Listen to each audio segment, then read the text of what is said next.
Doutor Paulo, eu queria muito saber do senhor o que o senhor está achando desse escândalo da Prevent Senior.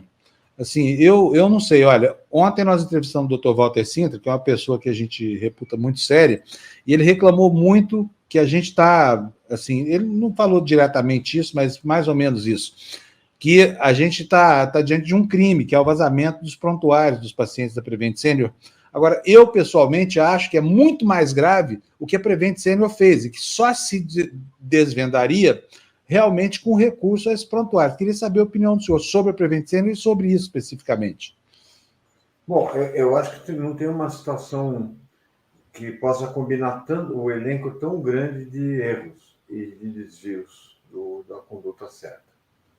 Isso vem se repetindo muito na pandemia. Ainda, no caso, só para voltar um pouquinho antes, no caso de uma suposta efeito colateral da Pfizer, que ocorreu com uma adolescente aqui no estado de São Paulo, a investigação e a comunicação de que a menina eventualmente tinha uma doença de base, ela ocorreu antes da família saber. Ela ocorreu à imprensa antes da família saber.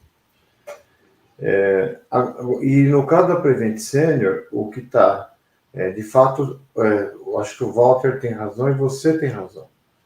O Walter diz, no momento que você está colocando dados sigilosos sobre a vida e a morte das pessoas, a público sem que a família autorize.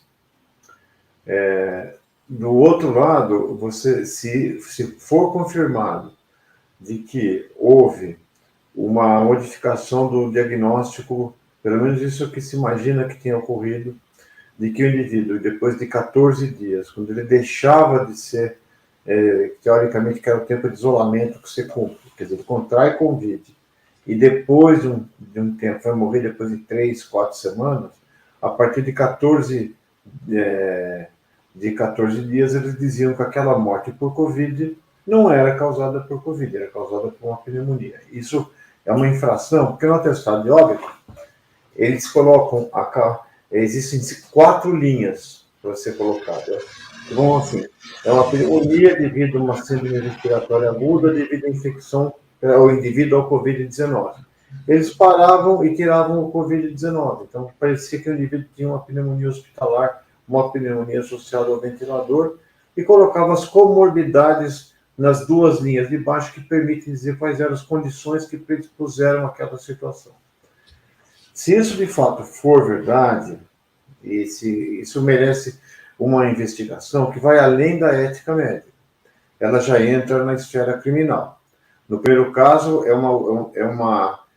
a infração primária, ela depende dos conselhos, do Conselho Regional, porque isso pode levar até a cassação da prática do exercício da medicina, com eventuais desdobramentos criminais. Quando você modifica o atestado de óbito deliberadamente ou conduz um estudo clínico sem que os pacientes estivessem plenamente informados do risco, né, isso constitui, além de ele constitui primariamente uma ação criminal, que pode ter consequências que vai ser associado com um homicídio ou então com imperícia, alguma coisa desse tipo. Então, nós estamos vendo uma situação horrorosa no Brasil, horrorosa. Às vezes e eu vejo com muito preocupação ainda a falta de manifestação dos conselhos responsáveis pelo exercício profissional. Então, eu diria que é uma situação trágica e eu acho que nós vamos ter que ter, não vai ser na esfera de CPI ou na esfera de conselhos, acho que vai ter que precisar de polícia mesmo. Eu acho que a situação merece polícia, porque o jeito que foi conduzido agora pelos atores, eles fizeram uma péssima peça com um enredo trágico para o nosso país. Doutor Saldiva, o senhor já teve tempo de ver a repercussão, a entrevista do presidente da Prevent Senior na Folha? Queria uma ideia, queria saber como é que o senhor está vendo isso tudo que está surgindo aí sobre Prevent Senior.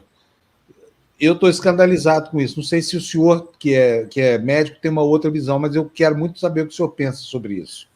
Eu vi a CPI ontem, um pedaço, e também vi um pouco da entrevista dele, né, o depoimento dele na CPI. Eu não fiquei contente, não. Eu acho que aquilo ali está um pouco esquisito, pessoalmente, né? E eu não vi a entrevista. Se ele deu uma entrevista para a Folha, eu não tive tempo, porque ontem eu cheguei em casa mais ou menos 1h30 da manhã e hoje começou Eu tenho cedo. certeza que é uma entrevista importante. Quando o senhor puder, eu tenho certeza que o senhor vai se interessar por ela. Mas ele diz basicamente isso: fala o seguinte, não, o estudo não era um estudo científico, a gente não tinha essa pretensão porque não fazia sentido. E fala o seguinte, e a ocultação das mortes, das 7 mortes que não foram comunicadas, ele diz o seguinte, mas essas mortes aconteceram fora da data do escopo temporal do estudo, aquelas mortes não faziam mais parte, aconteceram depois que o estudo... Mas era um estudo que não era um estudo, segundo ele, era só um rascunho, que não tinha método científico, que não tinha nada. E admitiu que o estudo não provou que a hidroxicloroquina atua contra a Covid, que é óbvio, né? Todo mundo já sabia disso, outros estudos mais sérios, essa coisa. E aí, de resto, ele nega a vinculação com o Bolsonaro, algo que é difícil de engolir, e vai na linha da defesa prévia, sabe? Mas, em linhas gerais, é mais ou menos isso que está ali. Agora, o que a gente tem visto é um espetáculo de simulação, né, doutor Paulo? Eu acho que não era ele que estava, pelo teor que você está falando, eu acho que não é ele que está falando, é o advogado dele que está falando através dele, né?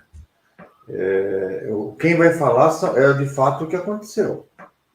A partir do momento que um caso desse tem uma dimensão, a validade dos pronunciamentos pessoais começa a ficar muito contaminada por medir as consequências do que ele pode falar, visto que ele está com uma lupa em cima da instituição dele. Por isso que, se ele fosse, assim, se ele quisesse, o que eu gostaria de ouvir na entrevista, ele falou assim, eu estou absolutamente tranquilo, abri todos os dados para a investigação externa e contratei uma auditoria externa particular e a outra eu farei com a Polícia Federal, que será chamada pela promotoria a meu pedido. Aí eu acho que eu teria, seria, digamos, o que seria esperado, né? E chamaria para o Conselho Regional um pedido de autoinvestigação, se a certeza é tão grande da lisura da companhia. Então, agora nós vamos ver uma longa história, onde vai ter muita desinformação de ambas as partes, mas a impressão que eu tenho é que alguma coisa muito complicada ocorreu naquele período do início da pandemia, esse estudo da Prevent Senior.